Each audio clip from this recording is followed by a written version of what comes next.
Okay, so one of the questions that I've gotten over the last several months since I signed up to do this is, how do you even pack for a 3-week trek up a mountain where you're not going to be able to be doing laundry and where showers are, well, shall we say, extremely limited, if non-existent. So, it's been a process. It's taken several months to accumulate all of this stuff. I'm now 3 days out, so pretty much everything is ready. And I'll let you know exactly how it is that I basically curated everything for the Everest Base Camp trek, and of course we have the Everest Marathon at the end, so that implies a few extra stuff that we actually need for race day. So first things first, and that is the bag that I'm gonna use to take to base camp with me. This in itself was a process. I first got a bag that was too small. I ended up settling on a 100-liter duffel bag. This is completely waterproof. It's, I want to say, bomb-proof. It's really good because one of the things that they ask you is you can't take a regular suitcase, no wheels, that kind of thing. It's probably going to be one of the Sherpa, one of the porters that is going to be carrying your bag up the mountain, or it'll be put on the back of a yak. So you need luggage without any hardware. So I've got a 100-liter duffel bag, completely waterproof, which is going to be the one that's going to carry most of this stuff. I also have, for just like a day-to-day basis, the things that I'll need like during the hike on any given day, I have this 34-liter day pack. One of the things that I like the most about it, other than the fact that it's got compartments everywhere so it can keep you really organized, is that this has a water reservoir in it. So it makes you drink a lot more when you've got this little thing built into your day pack. And that's really important because one of the issues when you're doing the trek to Everest Base Camp is altitude sickness. And most of altitude sickness really comes from dehydration. So the more things that you can do to just keep yourself drinking more often, the better. And I find that having a reservoir built into the day pack, just keeps you taking those little sips throughout the day of water that that are good to do. Speaking of which, I also have a Nalgene bottle with me. This is a 1-liter bottle, and what's good about these particular bottles is that you can put either cold or hot water in them. So let's say at night it's kind of cold, you want to throw like a hot water bottle into your sleeping bag to keep yourself a little bit warmer. You can use the same bottle that you were using during the day to drink. So my plan is to have plain water in the reservoir inside the day pack, and inside of this little bottle I'll be dissolving electrolyte tablets to just give me some extra hydration throughout the day, and especially some extra salt. So since we're on the water topic, the other question, of course, is how do you make sure that you don't get sick, right? A lot of the water up there, well, you really can't trust the fact that it's been purified, and so for the most part, the guides will be giving us on a daily basis boiled water to drink from, but you always want to have a backup. So I have 2 backups with me. One of them is I got these tablets that are meant to purify the water. It's a 2-step process. It's really easy. You put it in the water and you wait 30 minutes and you're good to go, and you can drink whatever kind of water you've collected. The other thing as a backup, which is really cool, is this filter. So you can actually replace the cover on the Nalgene bottle and put it in, and then you just drink from here. And you don't have to wait and do anything. You can just drink right through it. It purifies it completely, so you know that you're absolutely good to go. The only thing with these filters, it's called a life straw, is that because you are pulling the water up through a filter, it's going to take a little bit longer to get that water out, and for some people that could be kind of annoying, but at least you know you're not going to get sick, right? So that's the important thing. Okay, so bags and water taken care of. The biggest probably thing and the most important thing is what are you going to be wearing on your feet. We're going to be hiking for 10 days before we get to Everest Base Camp.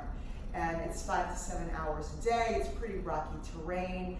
Needless to say, your feet end up taking a beating. So I've got a pair of hiking boots, which I bought back in September. It's May now. So I've been wearing these and breaking these in for a very long time. The important thing with hiking boots, obviously, is that they keep your ankles stable.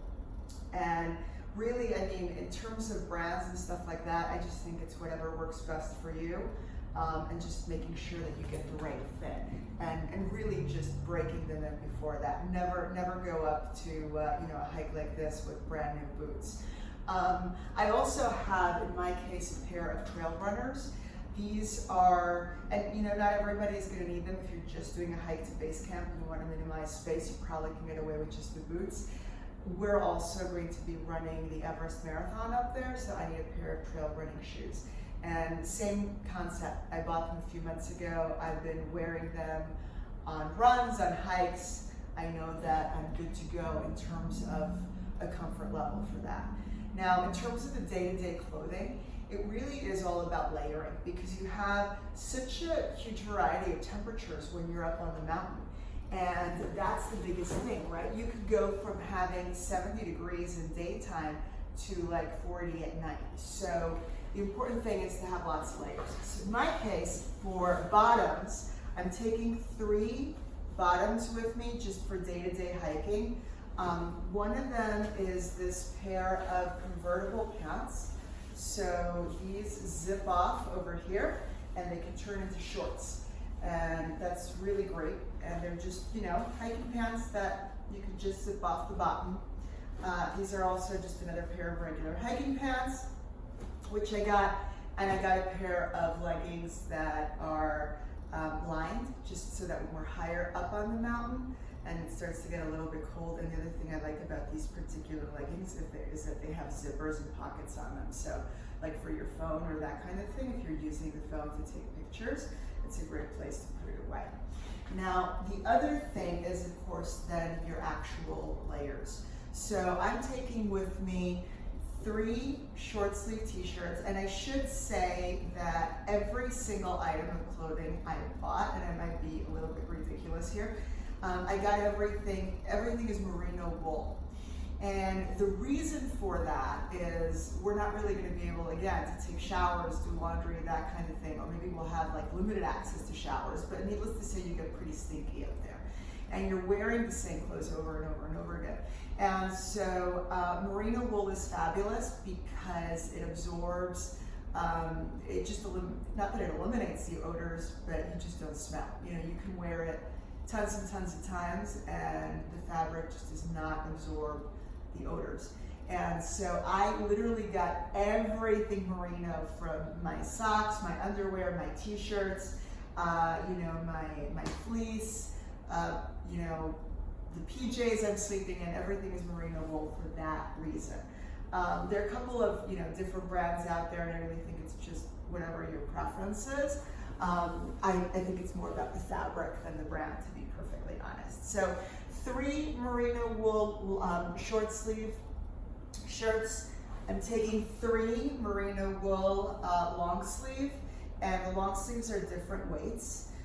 This pink one is probably the lightest one, then the black one, and this purple one is the heavier one for colder days as we go up the mountain. And then, of course, there's the layers, right? So the mid layers, what am I wearing? I'm taking, I like vests because, sometimes like you get overheated if you put too much on, but it's really just important to keep your core warm. So I got this vest, which is, again, merino wool. I also, instead of like a regular fleece, this is pretty much the equivalent of a fleece jacket. It's also just a merino wool jacket, which I'm taking with me.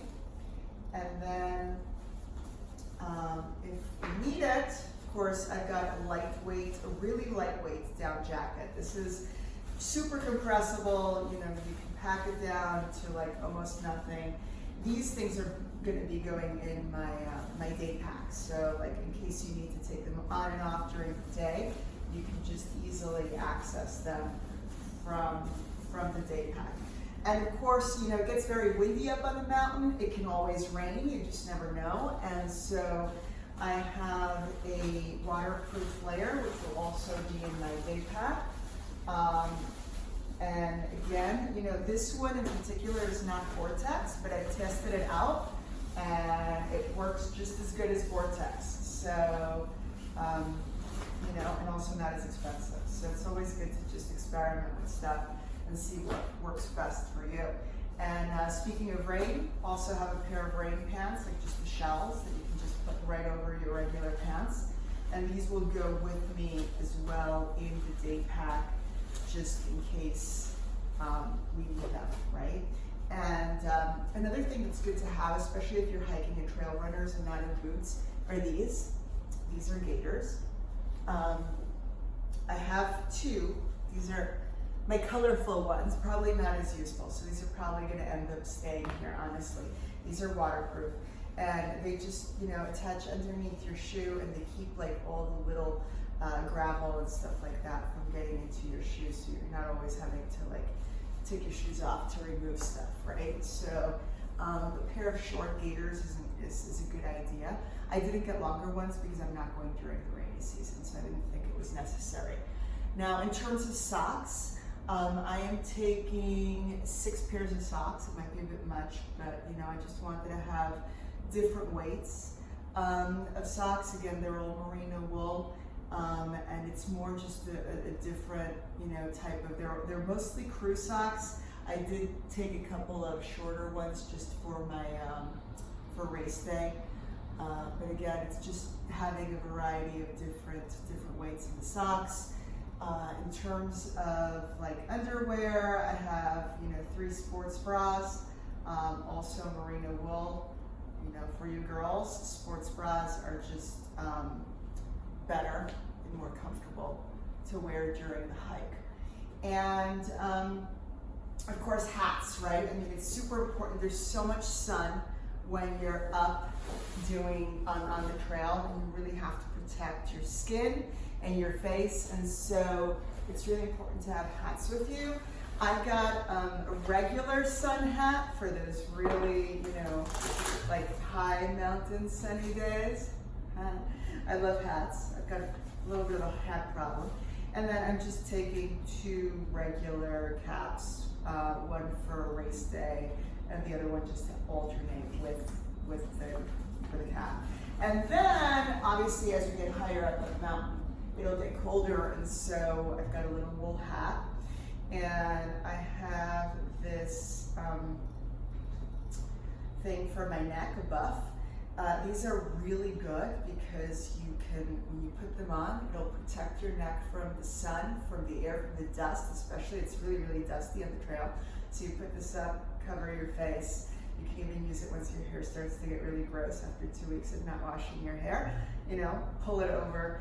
But these are really good to have, and take one with you as well. And speaking of layers, just a pair of, for me, just like trail running gloves that I'll have with me. And I don't really expect to use them. My hands don't get all that cold, but everybody says take gloves. So I'm taking a pair just, you know, so I don't regret it later. The other thing is then, okay, so those are your clothes for like during the day, during the track, but what about like in the evening? You know, you spend a lot of hours in the tea houses and at rest once you finish trekking, and most of the time you want to at least be able to change into something that's not as gross after you've been, you know, walking around all day. You want to let your feet breathe.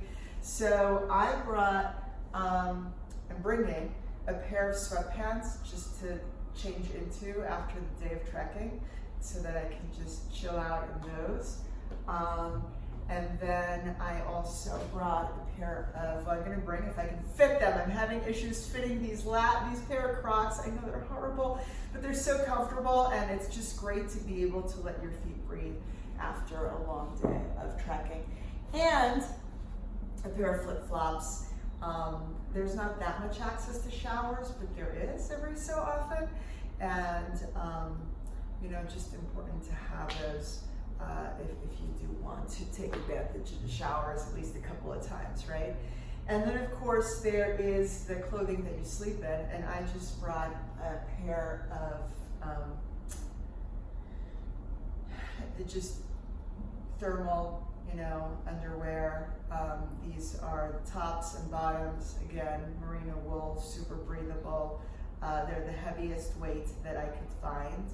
I don't expect it to be that cold in the tea houses, although of course they're not heated, the rooms are not heated. But I am sleeping in a warm sleeping bag. It's more just the 2 nights at base camp. I expect it'll be colder. And so I wanted to have just, warmer base layers to sleep in at night, and to also just sleep in, clean clothes. Then other things that you need, speaking of nighttime, you're at night in the tea houses, you want to get up, you want to go to the restroom. On the lower slopes of the mountain, you might have a bathroom, a toilet in your room, but as you go up, it's more likely that there's, one bathroom down the hallway outside of your room. There's no electricity. They shut the power off at around 10 o'clock. So that's where you need like those flip-flops or those Crocs to put, to put on when you're going out to the, midnight bathroom run, and also just a little headlamp so that you can see where you're going.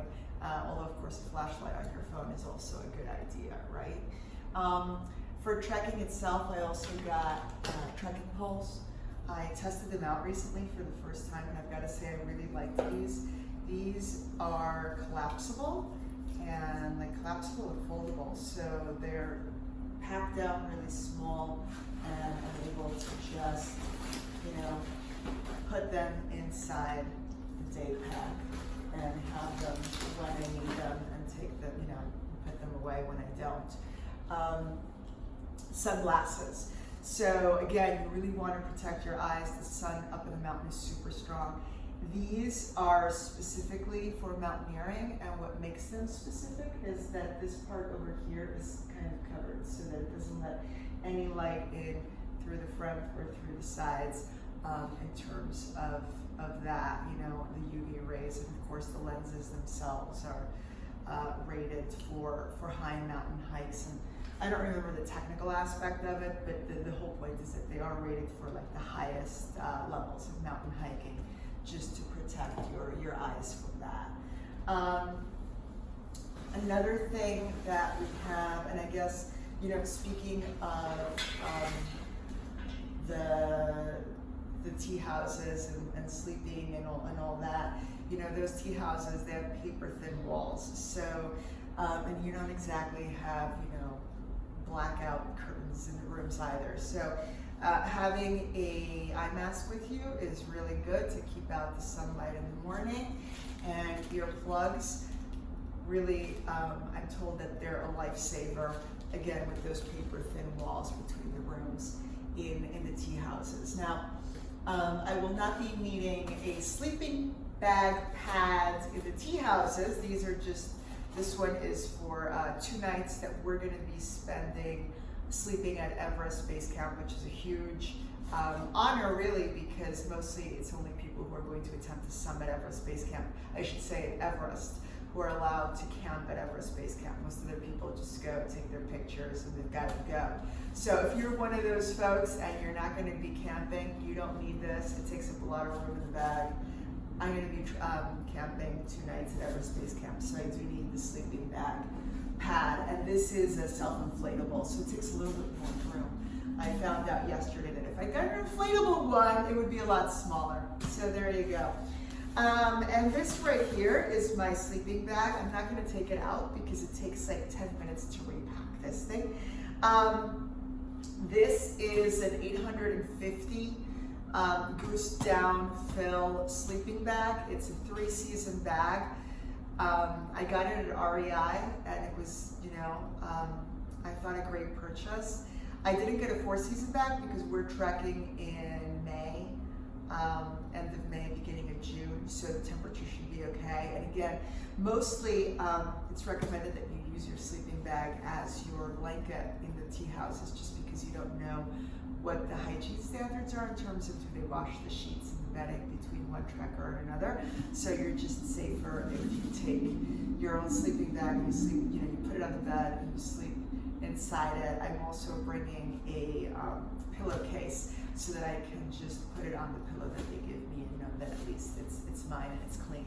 And the only way, this is a compression sack that this is in, so I can actually get this to be a lot smaller than it is now, which is really important. I just got this yesterday because I realized the sleeping bag was taking up way too much space in the duffel. So now I got it like a third of the size smaller. So having that compression sack for the sleeping bag is really important. Now, electronics. Obviously it's really hard to charge stuff up there. You don't have outlets in the tea house rooms.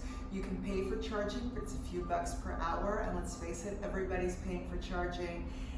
It's not going to be a quick charge. Their own power comes from solar. So you really have to kind of minimize the amount of charging that you're going to have to do the traditional way. And so what I did is that I bought this power bank.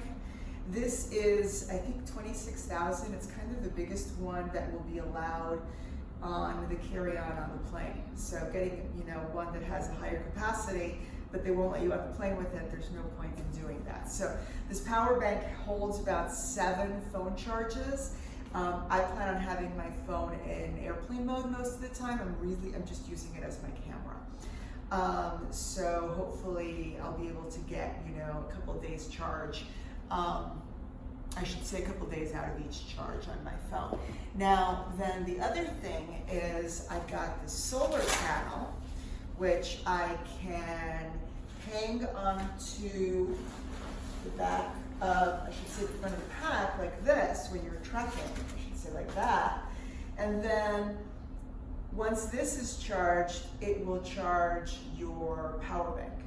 And you can do a reasonably good job of keeping your devices charged that way. So if you leave Kathmandu and you have everything topped off, it should be a few days before you even need to start doing this.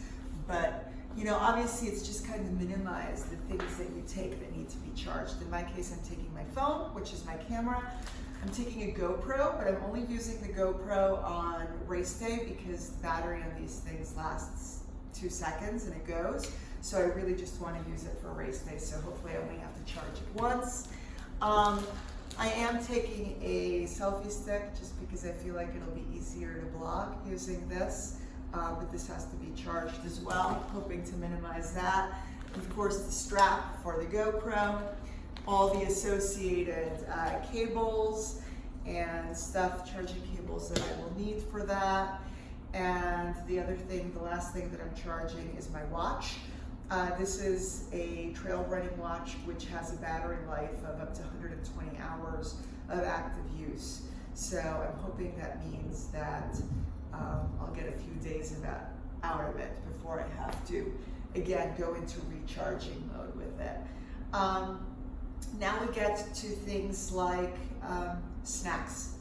I am getting, you're always recommended to take a lot of your own snacks along the way. So in our case, they're going to be feeding us at the tea houses breakfast and dinner, which is great. You get a warm meal twice a day. But during the day when you're hiking, you're going to get hungry. You get tired a lot of the time, so the food that they give you at the tea houses, it gets very repetitive. It's very limited as well. You kind of have to expect to go veggie for the whole trip. So I brought, I'm bringing, I should say, 2 boxes, a little bit under 2 boxes of just my favorite nutrition bars. I like Cliff bars and Kind bars. Nothing with chocolate in it, so it won't melt. So I'll have those along the way. And I also have just sports gels with caffeine and non-caffeine that I'll have along the way. And I'm taking salt tablets in addition to just the regular the electrolyte tablets with flavor. I like the Noon or the Zim ones, and those are the ones that I'm taking with me.